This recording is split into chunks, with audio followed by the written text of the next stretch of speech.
to Bryce. Yes, thank you for having me. So we are back here on Gatherings of Light, and we are going to talk about inner earth. Yes. And I really can't remember how many months ago it was when we started to talk about this. It has to be like 2, 3, 3, 4. Yeah. Yes, it something was like probably that. around 3 months sounds about right. Yeah. Yeah. So finally here. And when we started to talk about doing this was again, I was kind of trying to start remember what did I have for information myself about inner earth. But I do know that I have read some pretty much information about inner earth back in the times, but I couldn't recall anything. So I started to Google, and I slowly get some of the information back. But I do know you have done some good research here, so I'm just going to give the word to you, Cody. Inner earth. What is inner earth?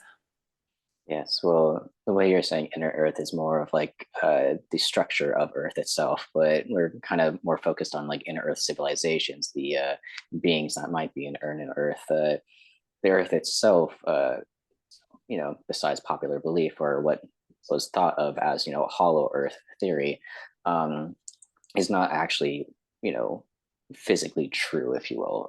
The Earth does have a solid metal core, does have the layers of the crust and all that type of stuff.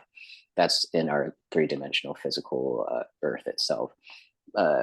Why it got so popular, so to speak, with the hollow Earth is because there has been many stories over many civilizations. Almost every single civilization has some story about beings that have come from their Earth or their connection to these higher dimensional beings that are said to be in the ground, and lots of stories of people going into these caves and coming out, and there's this whole world that looks just like the surface of the Earth, but seemingly to them is inside the Earth.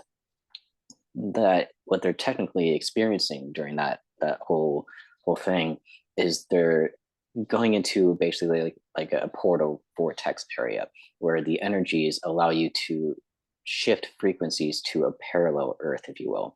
And so it's basically like different dimension. So them going into that area, depending on what frequency they're at and the frequency of the area that they're going into, you'd be able to go into different types of parallel worlds. And so the experience, if you don't really understand what's happening, is you think that you're going into Earth and you're on the same Earth and experiencing something that's planet-like, or surface-like in Earth, but it's basically just a different planet altogether, a different dimension. So it couldn't be a like a hollow cave with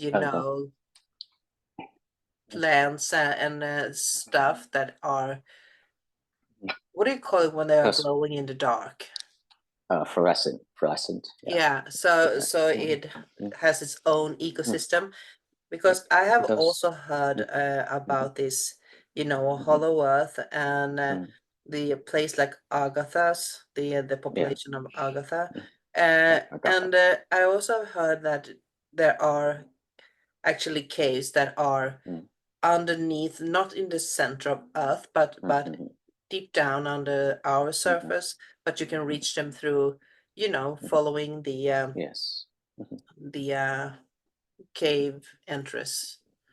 Yes, those do exist. Yes, yeah, but those are like different experiences, if you will. There are definitely very huge cavernous spaces within the crust of the Earth, but that's basically just an underground civilization, not an inner Earth civilization. Okay, and so that's like it's nuances. A difference.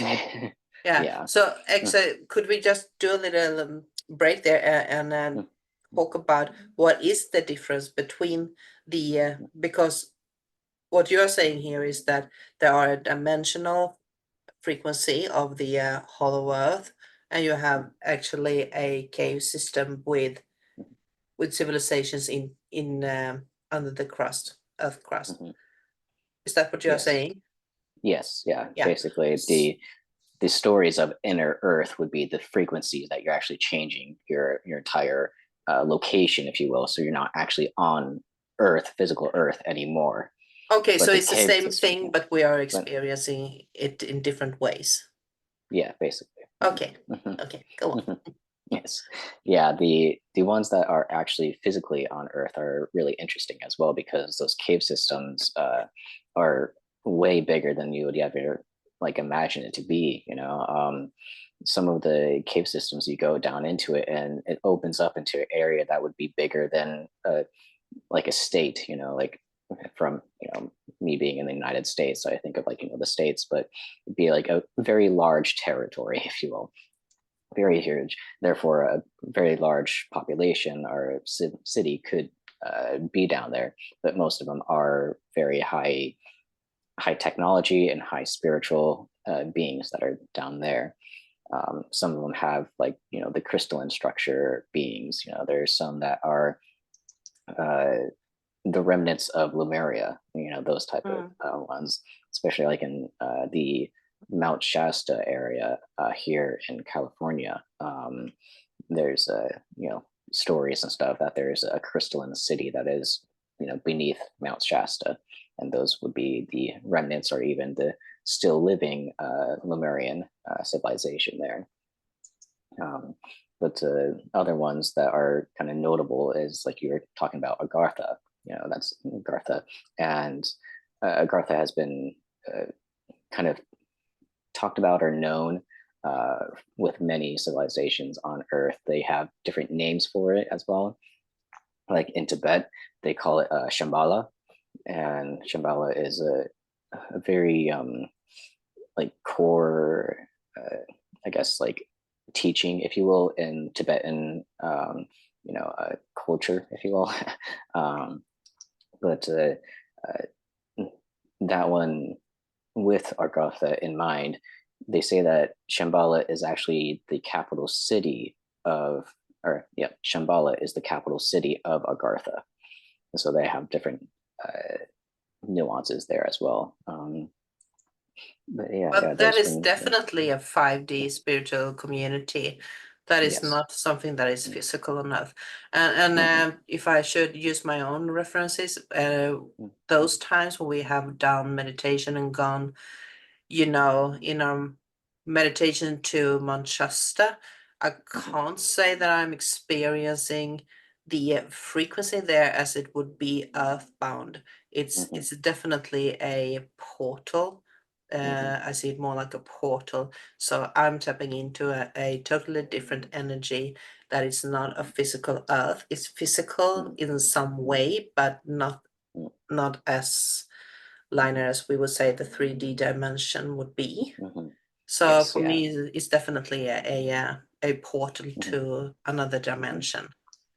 Yeah, definitely. Yeah. If you think of it as like layers of like 3D, 4D, 5D, they're all kind of Mm. like layered on top of each other within the same like geographical location, but it's not physically 3D. It might exist in 4D, but you feel the energy and there's like residual effects, if you will, onto the Mm. 3D or into 5D, so it's all aligned basically there.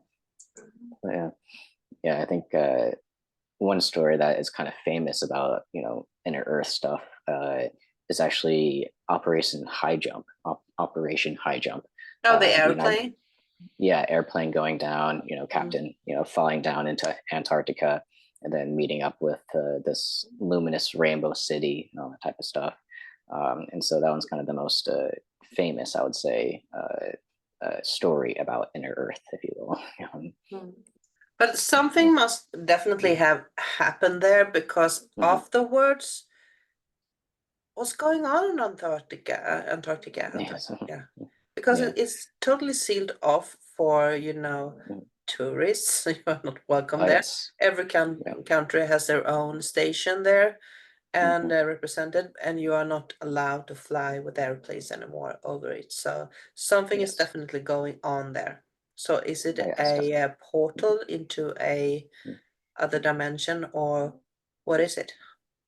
There's multiple things happening on Antarctica. It's that continent, or if you will, is rather large. It seems small on the map, it's like this little thin thing on the map, Mm. but that it's bigger than Australia. It's bigger than like Canada, United States. It's huge. So there's a lot happening there. Some of it is portals. Some of it is, gigantic holes, basically that um, you'd be able to fly an entire squadron of planes and easily, and fly around in the tunnels down there. There's different civilizations that have been found there, like older civilizations, if you will. Um, there's a lot of secrets there that are getting more into the conspiracy type of stuff.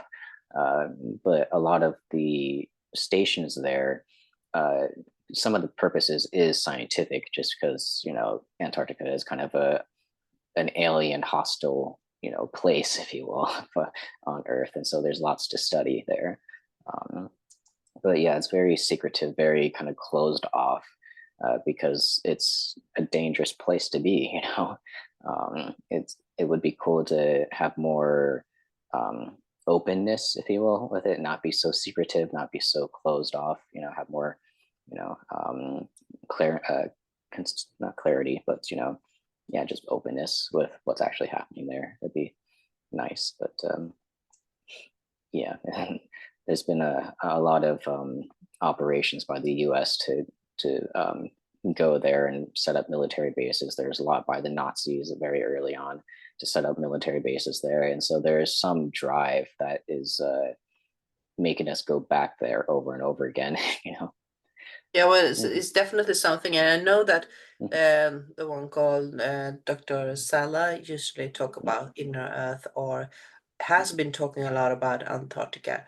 Um, mhm, so yeah, I do know that they were pretty interested in both Hollow Earth or inner Earth, Agatha, and Antarctic during the World War One and Two. It escalated yes. on the two, but it started already in World War One. And Mhm, there are here saying that they have this already flying saucer that they, you know, went to Antarctica with, mhm, and that they actually had a base there. The Nazis had a base there, and mhm, using this um, cult, or what mhm, should I say about her. You definitely know who I'm talking about. They surrounded themselves with a spiritual community that probably wasn't into Nazi stuff from the beginning. But mhm. Yeah, I think I know. It's like the sisters with the really long hair. mhm, Yes, yeah, yeah, yeah, mhm, Maria something. yeah, yeah. Mhm, But and they had communication with a civilization outside in another galaxy or a star mhm, constellation. So mhm, it's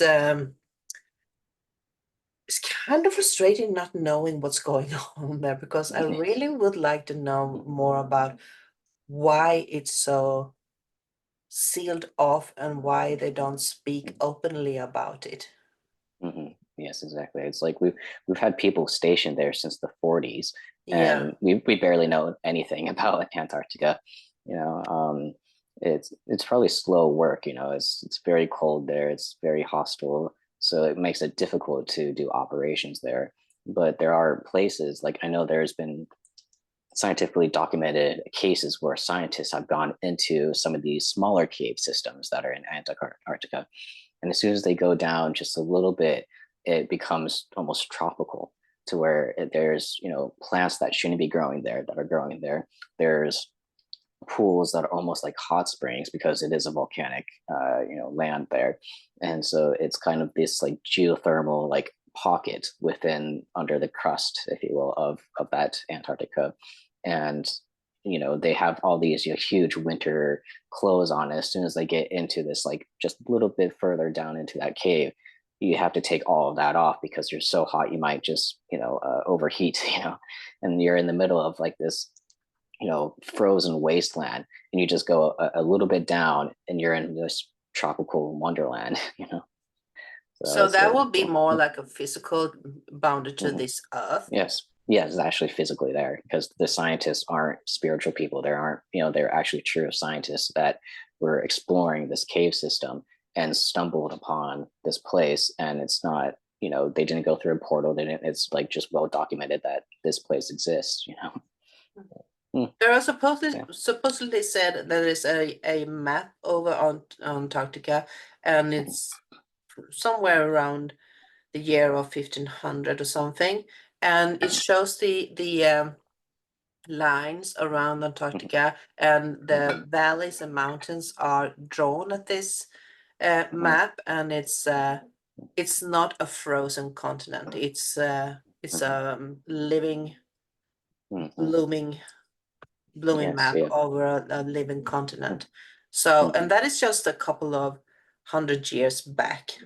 Exactly, yeah, which doesn't make scientific sense if some of No, the ice there has been there for 100 million years, as they yeah, say. It's like how does that compute?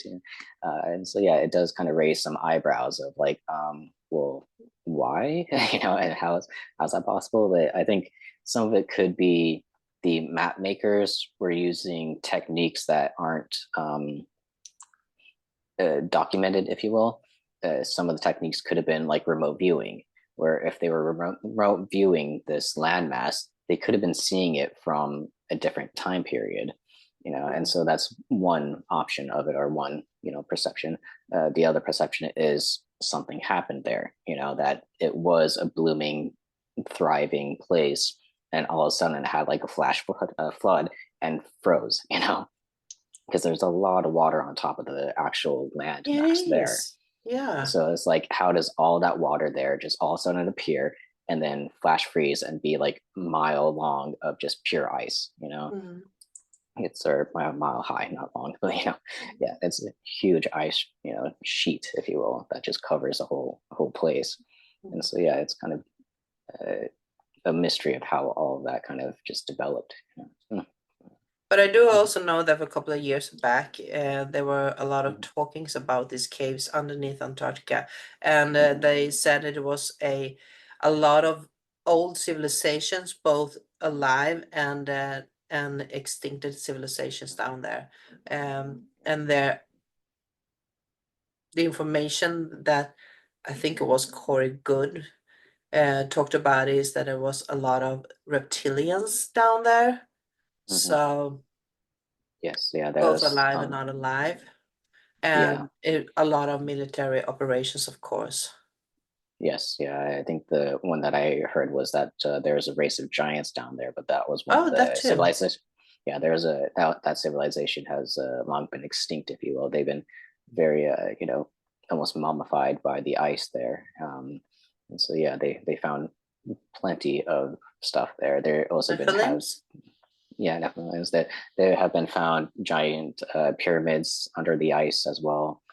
Some people say that there's pyramids on top of the ice, but those are a little bit more harder to justify. If people are not really justify, but there's huge mountainous ranges in Mhm. Antarctica, and some towards the top of those mountain ranges look like perfect pyramids, but that's only if you're looking at the very tippy top of it. Under the ice is still this gigantic mountain that is very different. Okay. So it Yeah. it looks like a pyramid, but there's a whole mountain under it, and so that's why some people like see the surface of it and they're like, oh, that's a pyramid, but you look a bit deeper and it's just a mountain. But there's actual pyramids that are more underground, if you will, under the Antarctic, that are have been explored or kind of talked about in some of these military operations. So they are still physical on Earth. Yeah, those ones are still physical on Earth. Yeah. Mhm. Interesting. Yeah. Mhm. Yeah. And you also mentioned that, and I can definitely verify that this talk about, or the thought about that Earth has a hollow space, and or caves, or how you want to describe that, is going back in several Mhm. religions, and Yes. I do know that they are talked about inner Earth in Hindu. Yes. Yeah. Yeah. Hindu. Yeah. There's like the whole Shambhala thing. Uh, has connections to Mongolia, China, and India. And so Mm-hmm. all of the religions, if you will, that come from those three, very large land masses on Earth, all kind of have this like origin, if you will, of this highly technological, highly spiritual civilization that was supposedly being underground, that lived underground, or what they would call inner earth civilization, that they kind of like thought of or represented gods to them because they're so advanced. And so yeah, there's a lot of like Tibetans that say a lot of their teachers, a lot of their gurus and all that type of stuff, once they pass, they go to Shambhala because that's like the higher level of teachings there and all that stuff. Yeah, Uh-huh. the Eastern philosophy, Yeah. definitely. More about that Agatha. Yeah. Yeah, Gartha. Yeah, I believe our Gartha is, there's like kind of two thoughts of it. Like one of it is that it is kind of just a frequency that is connected to Earth, but it is a different planet altogether. And so you're just kind of changing to a frequency that is close to it when you're entering the portals or vortexes, and you go to that specific one. The other option, or kind of way to look at it, is that it's a multi-dimensional Earth, that there is an actual hollowness to this multi-dimensional Earth. There is a miniature sun that is in the middle of it and all that type of stuff. And so that could be possible, but it just wouldn't be like, it wouldn't be a solid planet anymore. It'd be more like a just multi-dimensional, um, probably more 5D or even 6D at that point. Yeah. Yeah, I Mm-hmm. do not believe. Mm-hmm. My personal opinion is that it's not a whole new planet within our Mm-hmm. planet, because the core Mm-hmm. is still Mm-hmm. very, very hot Oh with this yes. magma. And but I do believe that there Mm-hmm. is cave systems, definitely, and those Oh yes. cave Mm-hmm. systems, if they are portals or if they are actually civilizations Mm-hmm. living there with this, because we do know we have caves Mm-hmm. in Hungary, Mm-hmm. and they are not so extremely deep, but they have Mm-hmm. found various of animals living down there. They are Mm-hmm. almost not, they don't have colors or furs Mm-hmm. or anything, Yes. but they, some of them are actually picking up, this glowing um energy, like these flies, the Yeah, fireflies. fireflies. Yeah, they're Yeah, phosphorescent, they glow. And it's because, deep in those caves, there's no light anymore. So you kind of have to make your own light, as they yeah. develop that way. And yeah, so there's definitely caves like that. There's even more recent civilizations that carve into cave systems and have a full network of, houses and all that type of stuff that are just within the cave system. And those ones are, less than 100 feet below ground. They're basically right on the surface, if you will. They just decided to live underground because it's safer, it's more climate controlled, that type of thing. And so there's multiple, civilizations, if you will, that have utilized the earth itself as its home. So. Well, we don't have to go any Mhm, further than Morocco with it, because mhm, there mhm, are multicultures in mhm, Morocco, and mhm, some of them are actually living. You have the earth crust here, and they mhm. have Yeah. dig their homes Mhm, not very far, but mhm. instead of a house Yeah. above the ground, they have Yeah. an entrance, Mhm, and they have their living mhm. underneath the ground. Yes. It's Mhm. kind of pretty cool, actually. Yes. Yeah. Yeah. So, Definitely. Yeah. and that is now. So people are actually still living like that. Mhm, Um, so why not? And we do have this mhm, huge monument. And you know, I'm so not remembering where I pick up this information from, but I've seen it on television mhm, about this cave system that are mhm, multiple layers. They had hosted about 60,000 people. It's mhm, carved in a very soft material of mhm, the earth that should be quite impossible to do today. And they had mhm, livestock in there, and nobody mhm. knows why and who built Mhm. it and what Yes. happened with them.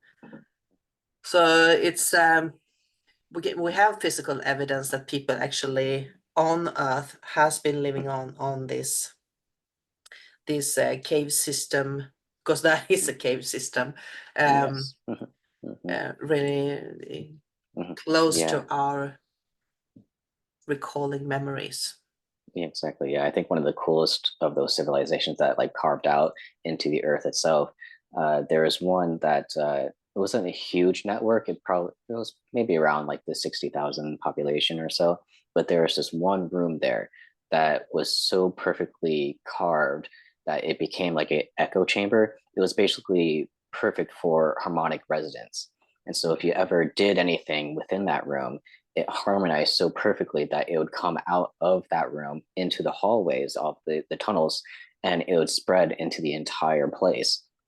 And so if you were doing meditations or some type of energy, like something like that, vibrations coming out of there, it would basically resonate within that hall that they had and then shoot out through the rest of it, almost like the pyramids themselves. The pyramids have this like energy frequency that is allowed to flow throughout all of the networks throughout the entire pyramid.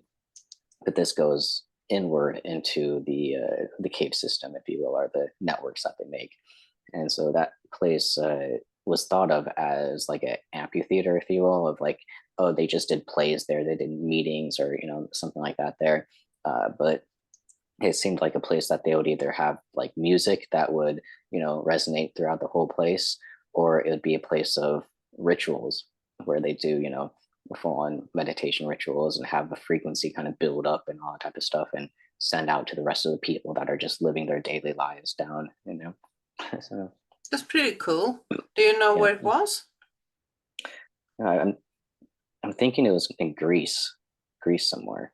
Okay. Um, yeah, I think that's just like the name that popped up immediately because I don't fully remember. It was like like a year ago or something like that, where I learned about it. So I don't fully have it. But yeah, it was a pretty That's cool the one. problem, you see, because we are all reading up, reading Yes. into stuff, and there's, you're gazing through some information, and then you go further to the next information, and you have an awareness of what you have read, but I can't remember where I read it, from whom I've heard it, or Yes. where to Yeah. find it again. But it still isn't in there somewhere, so it's Yep. let's see if we can find out what that was. But I would like to go back to Agatha.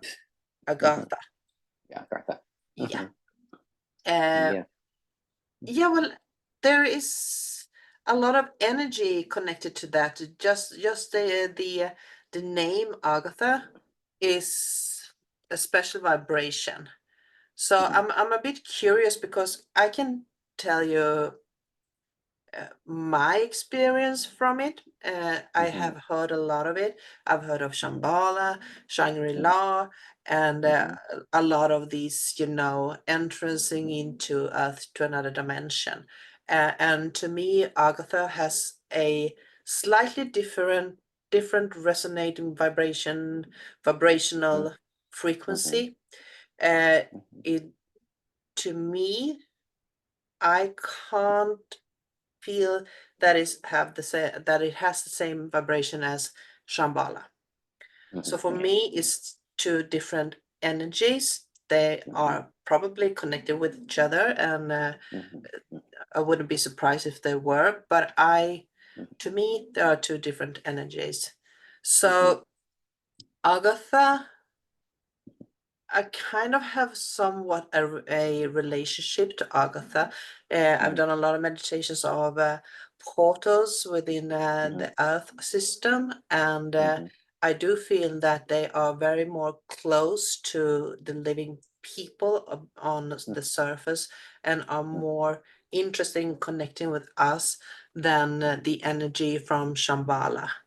It feels like you have to being to go to Shambhala, you need to be on another frequency, a more, yeah, I was about to say pure frequencies, but the Agatha is pure too. But there is a Yes. different lighter energy connected Yes. to that. And when I do connect with the energy of Agatha, I have this. I usually see faces, and they Mm-hmm. are um, pretty thin bone structure Mm-hmm. of these people, so they are not. It's not like they have seen in the physical world, but the image Mm-hmm. that I'm getting is of a very soft, human-like Mm-hmm. being, Mm-hmm. um, with a very small, slimmed version Yes. of Mm-hmm. human, but friendly. Not Mm-hmm. super big eyes, but very looking like a human being. Mm-hmm. Um, and I also, but that can be my mind. I get this greenish frequency energy.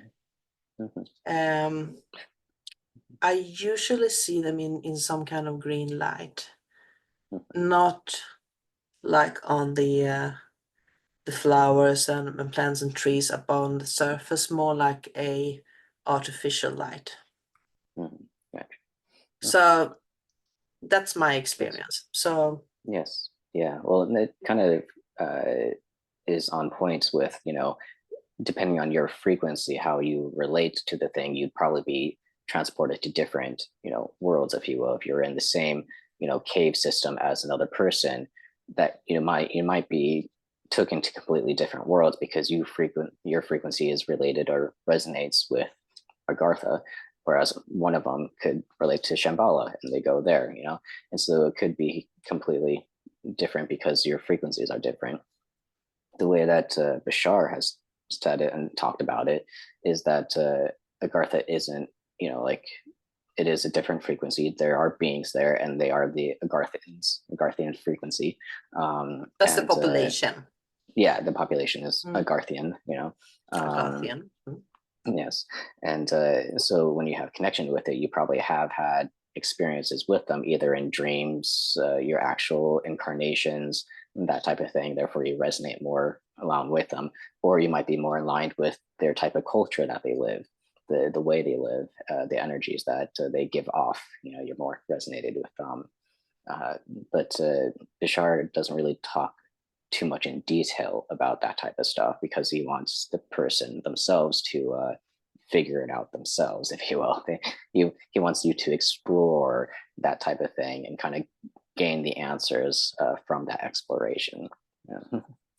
And I can totally buy that, Mhm. because I do believe that we as human beings trying to make things logical, and when I'm when I grew up, I always connected Shambhala with the higher sources of magicians and angelic beings. To me, it was like the high frequency of today, I would say ascended masters, etc. So Yes. they have this, holiness connected to Mhm. Shambhala. For me, that Yes. is the etheric, Mhm. pure energy of the ascended masters retreat. And Agatha, there are, in my logical way, to try to Mhm. embrace the fact that there is a frequency and energy there, more earthbound, more like, Mhm. more connecting in the physical world as we are. Yes. So, Mhm. but that could also be, as I said, the human mind Mhm. trying to make it logical, Mhm. trying to embrace the information, Mhm. or feeling the Mhm. energies.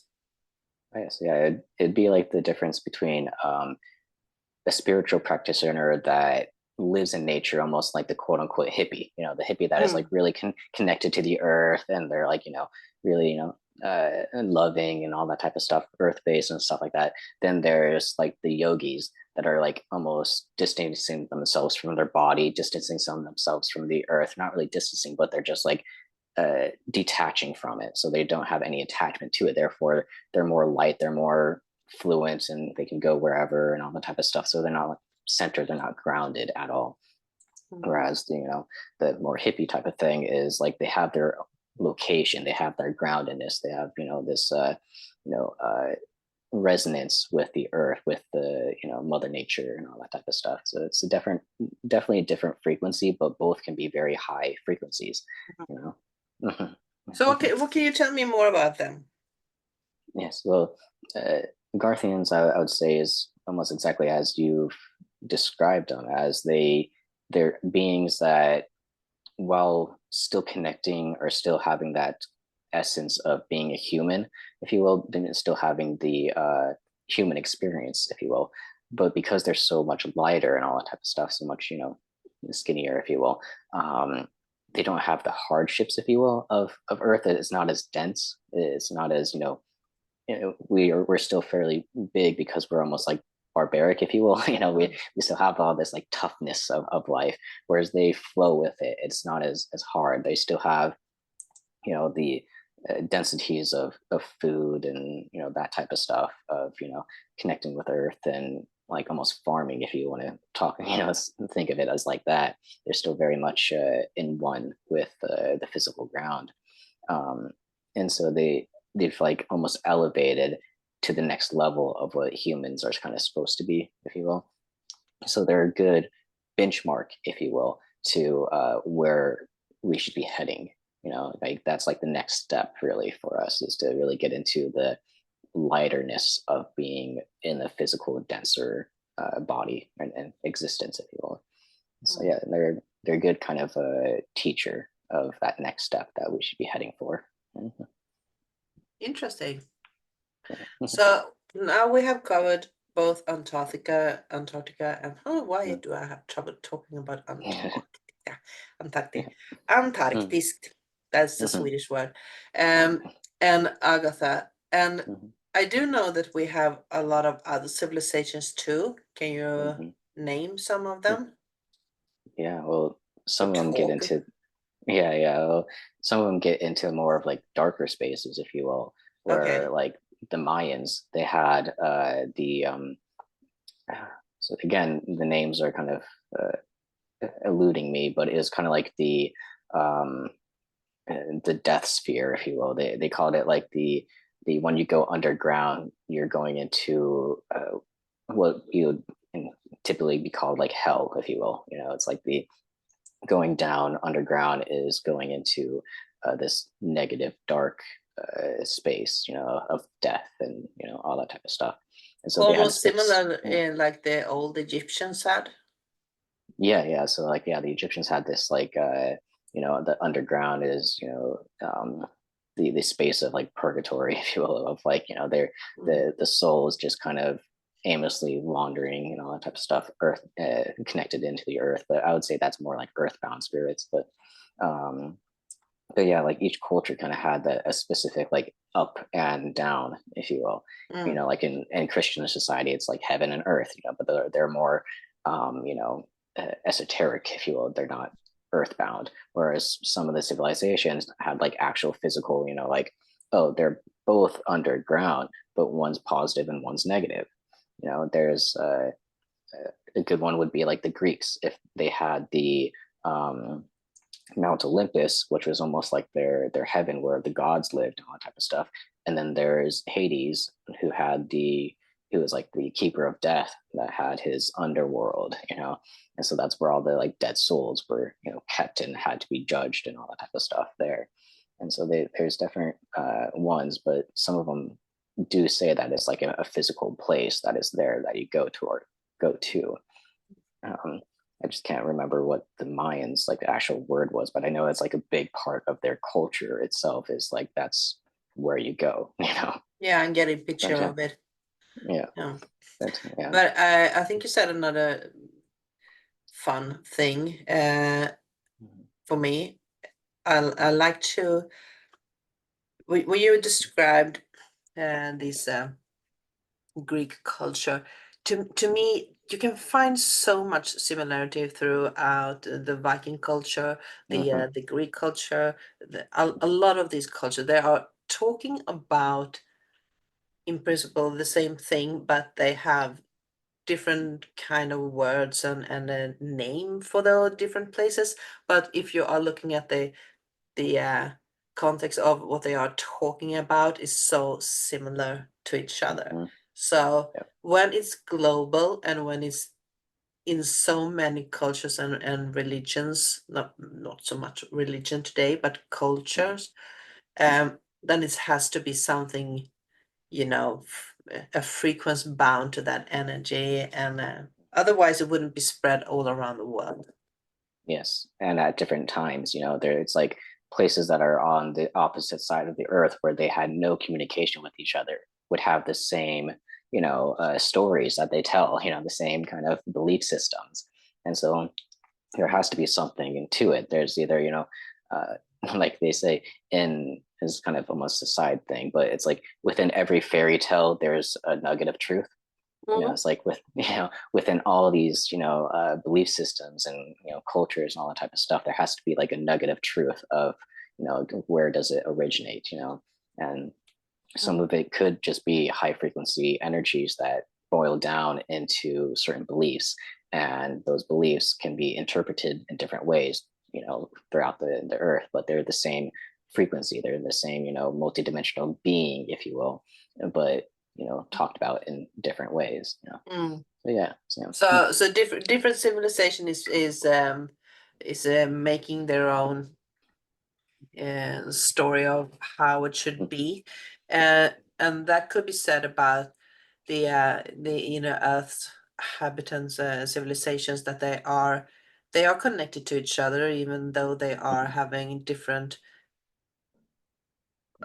kind of timelines, because they are yes, yeah. revolving in different directions, and different motivations. And I do recall that I, for many years, read something about the Agatha, the inner civilization, and the civilization there, when someone stumbled into a cave somewhere and ended up in a cave system and met some people in there that brought this person into their community, and they wasn't all that well met by the civilization down there. Yeah. They felt, if I recall the information correctly, they felt more like they were invaded by a lower entity, us, Yes. and was kind of afraid of being explored in a way that they hadn't give their permission to. So, and I can totally buy that, because when human race is finding new culture, they usually explore that culture very, very, very hard, and sometimes it's not so good for that culture or Yes. civilization. So I can totally buy that. Uh, but um, what do I want to say with this? If they, yeah, let's say it was in the 40s, or in the beginning 19 in the beginning of the 1900 or something, this information was written. But today they are more present, and you can hear a lot of channelers talking about Agatha. They are not something that is a hidden information about a civilization somewhere, like a lot of the other stuff was hidden for everyone. It's now something that is more available to everyone who's seeking their knowledge about them. So Yes. Yeah, well, they can evolve just like us, yeah. even though they might be a higher frequency, they can still have fears, they can still have, uh, hesitancy with opening themselves up to another frequency. Our frequency would be much more dense, and then having our frequency kind of like interlope into theirs, start connecting and intervene, they could be fearful that it lowers their frequency down a little bit because ours is trying to take over, if you will, or trying to gather as much of their frequency as possible. And so there's definitely a fear to it. And I can definitely say that it's, in physical, lands, it's almost like the Columbus and those type of things finding the Native Americans, or the Western cowboys and all that type of stuff fighting the Indians. Yeah, Yeah.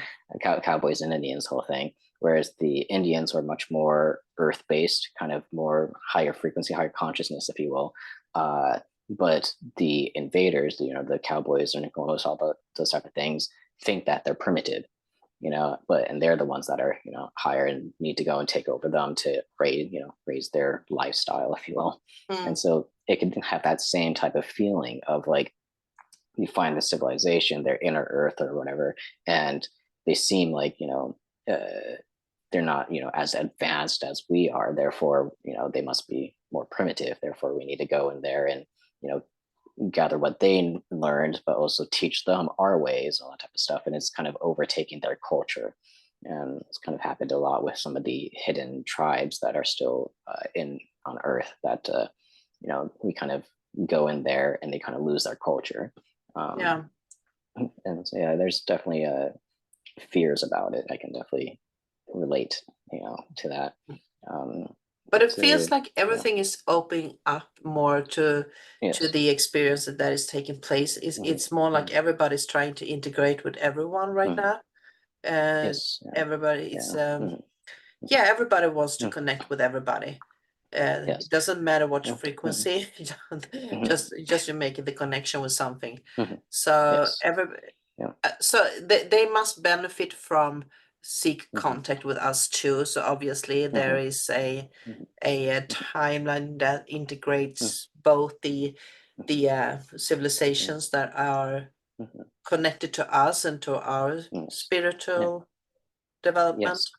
Yeah, definitely, because the Earth was a completely different frequency. When like the Cowboys and Indians example, the Mm. Earth was at such a different frequency that there was that fear, that invasion type of thing. Therefore, there wasn't really too much benefit for either of No.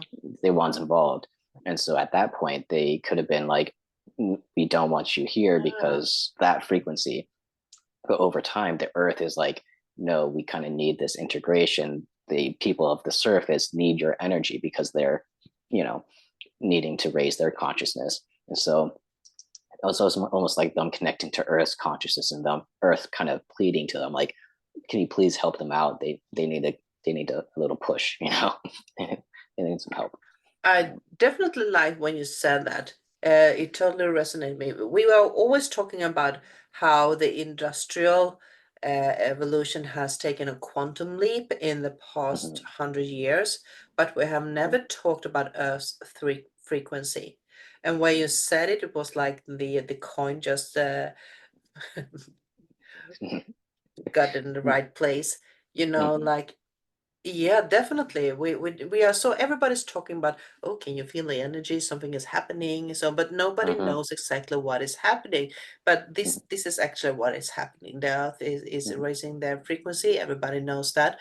But when we are looking back to it, because that is so much easier for the human mind. Also, once mm-hmm, again, if you have something visible or something you can, with your mind mm-hmm, thought yeah, touch, you can yeah, see the tangible. quantum leap we have actually Mm-hmm, taken within our human behavior, mm-hmm. Oh, both yeah, definitely. emotional, mentally, spiritually.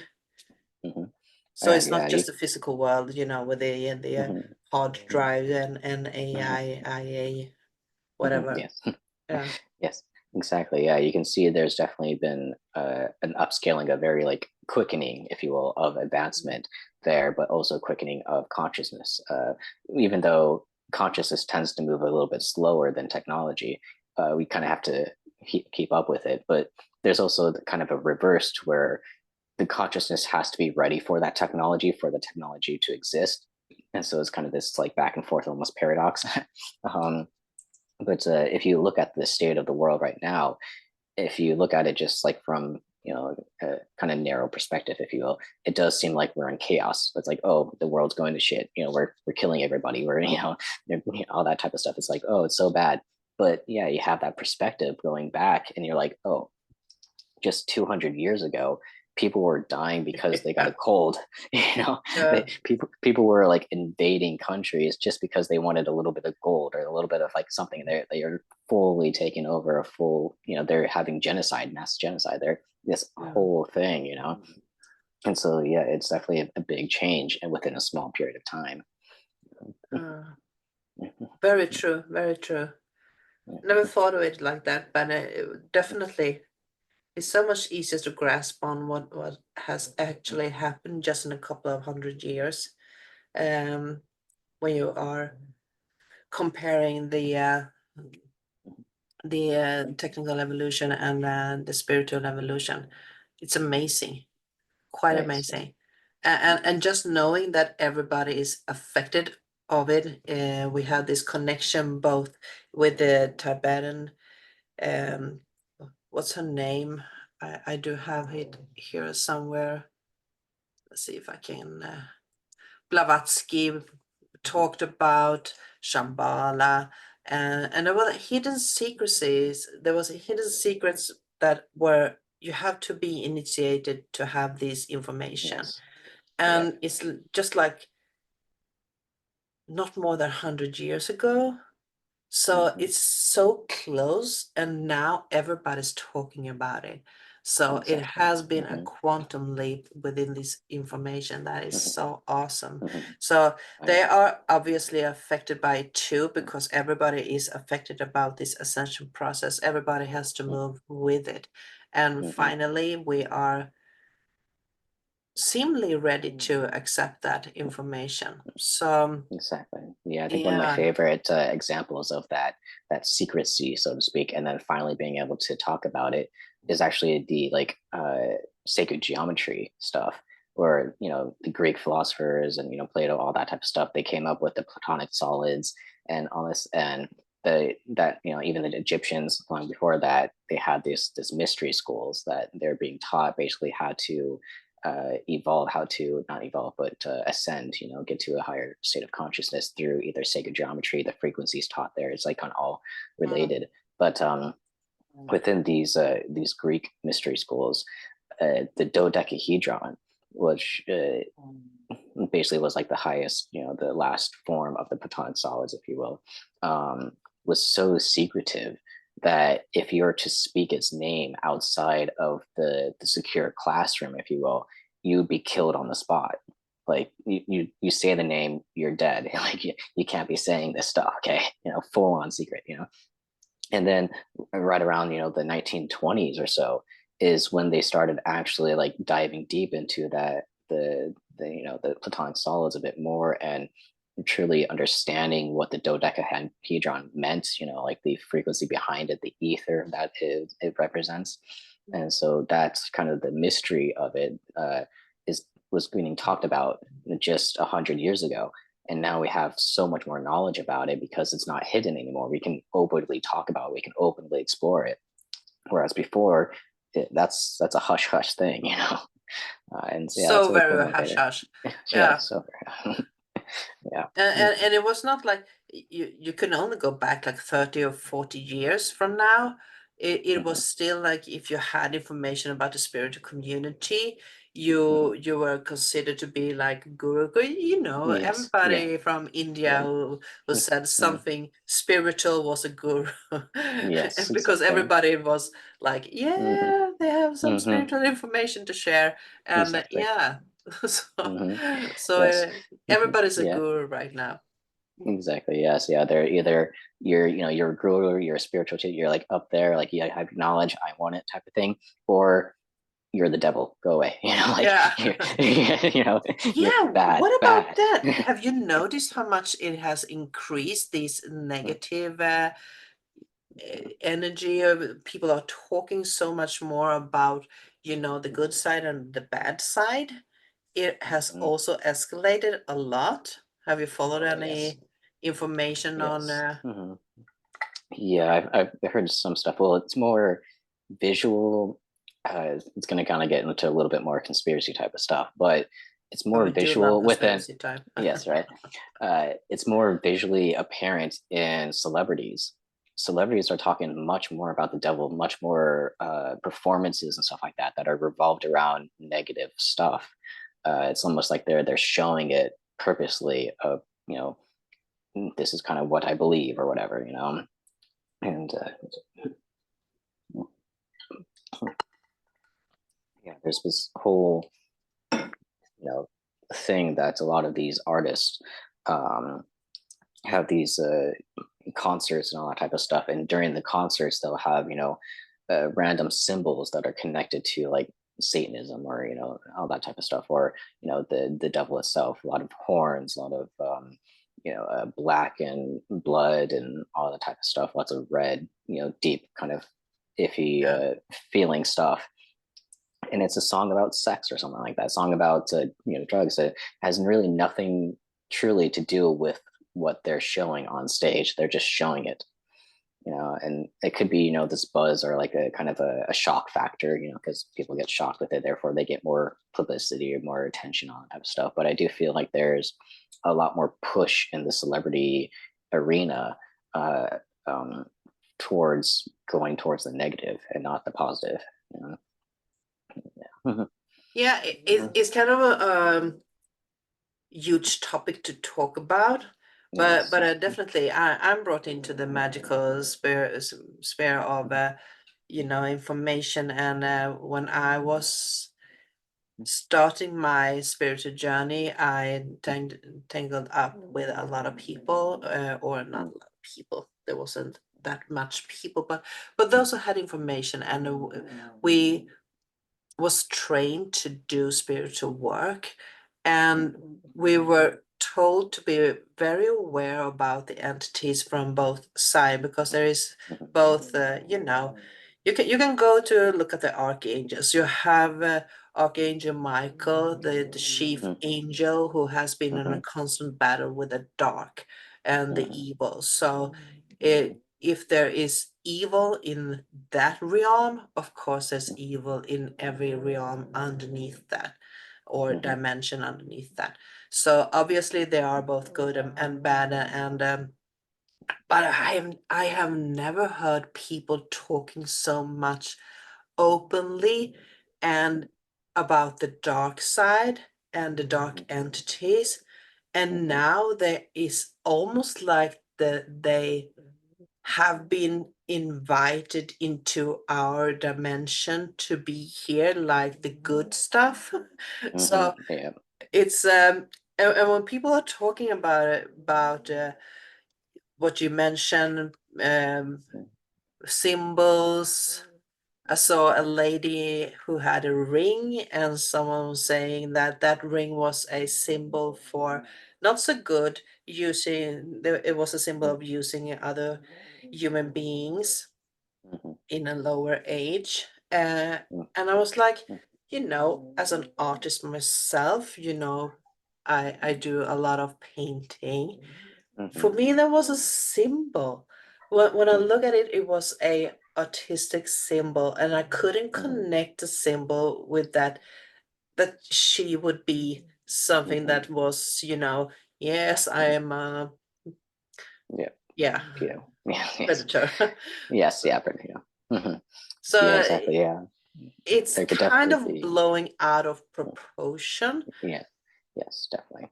Yeah. Especially with the symbol stuff, because before, like the simple pentagram, the pentagram was always not always, but like was viewed as negative, right? Like if you wore pentagram, it's like, oh my God, type of thing.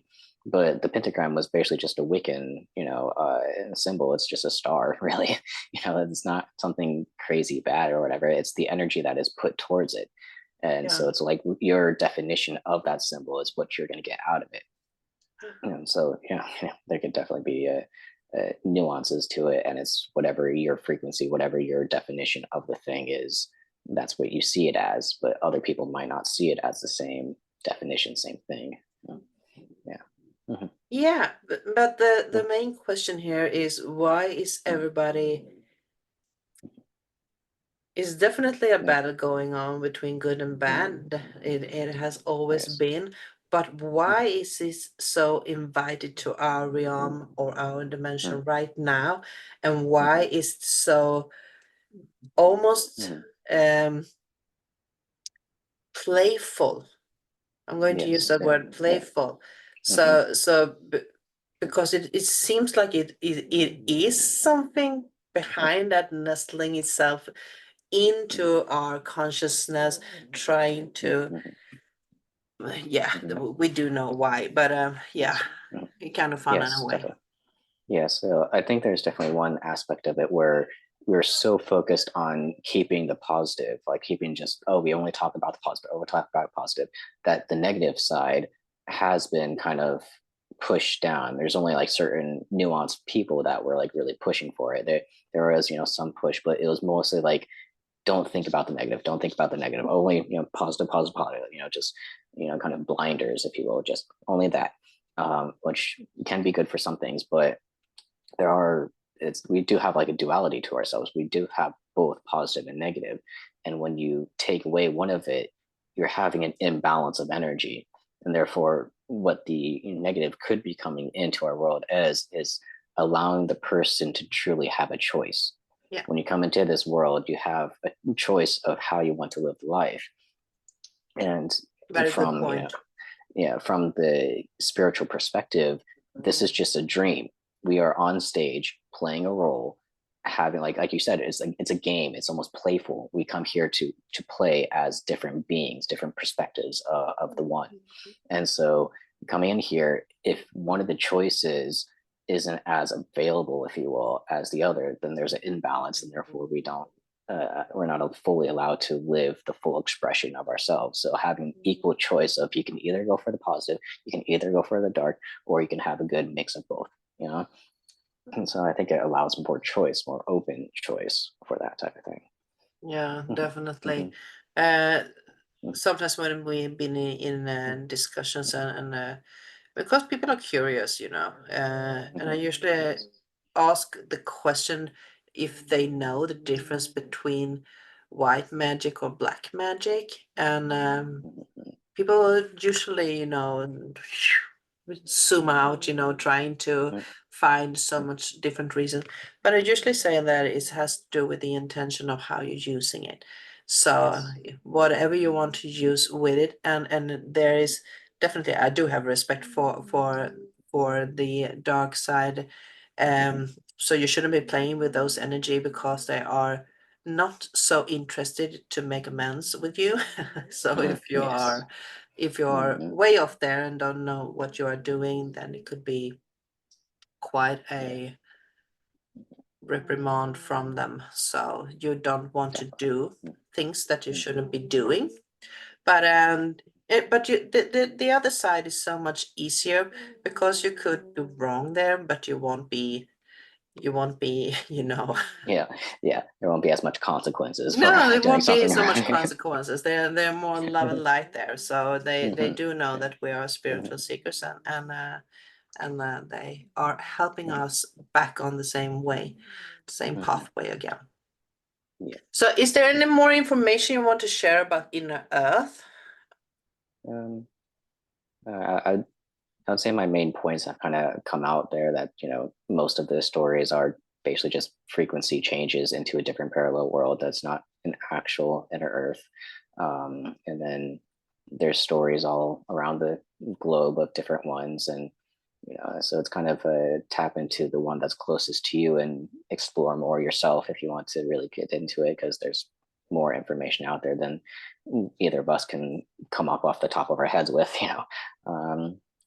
But yeah, that's there's a lot of uh, interesting stories to be found with inner earth civilizations, and that type of stuff. So Yeah, and where can we find it? Internet, Google it. yes, right, exactly. Yes. If you have the internet, you have information. It's not just for YouTube or random cat videos. Yeah. Do your own research. Do your own research. Yeah. We're You're here to have a not fun going to get a conversation. PowerPoint from us. Yeah, exactly. Yes. We are talking from emotions. Yeah, that's pretty good. I hope you do have a meditation to bring to the world. Oh, yes. Yeah, I have a crystal as well. Mm. This one, I'm not sure you're going to be able to see it too much on Is it the light. lava stone? Sort of. Obsidian? It's no, it's not. It's not upstone. It's I can't even pronounce this. I'm not sure you're going to even be able to pronounce this. Is it actiolite? yeah, like activites or something. Yeah, it's a very interesting stone. It's one that is actually from the county that I live in, Mendocino County. So it's something Okay. that was formed in this river that is really close to me. And it's a very unique stone to where it's like this green black, and it almost looks like it's different layers, almost as if it's like ice. You know how ice kind of has this like crystalline kind of like broken up structure. Mm-hmm. It's almost like frozen green and black. You just it has just this really unique structure to it. Um, but yeah, I got it just because I don't really have much crystals that are from local to me. You know, most of my Have you crystals are from like yeah, picked it yourself or have you bought it? yeah. Yeah, I bought it from Okay. a unique place here, but yeah, most of my crystals are from like Brazil, Madagascar, Mexico. You know, it's Yeah. kind of all around the world, and I just don't have anything that's from here. So I was like, oh, I need to get this. But it does have a unique frequency to it, a unique energy to it, to where it is very grounding. It's also still very, protection and all that type of stuff with the kind of darkness to it. So it kind of absorbs any, negative energies and all that type of stuff. But the other thing about it is that it actually magnifies any energies that you're wanting to put forward, if you will. So if you have like something that you're really wanting to magnify, you put the attention in with this one, and it amplifies that. So it's a good just amplifier of energy. So yeah, I was going to do Mm. a quick crystal meditation. So if you have anything that you're wanting magnified, or any negative blocks or anything like that that are within you that you're wanting cleared out, this is a good one to have that attention right now to have it go through. Okay. Yep. Yep. Go ahead. So, okay. And for any of you that don't know, I'm going to be basically sending it the crystal energy to you. If you're wanting it, just intentionally say that you're wanting it, or verbally, either one. And if you don't want it, it won't touch you. Yeah, won't have any effect. All right, let's go to it.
quick little energy healing.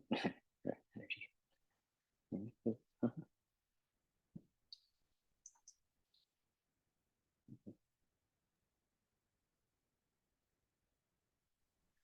Thank you.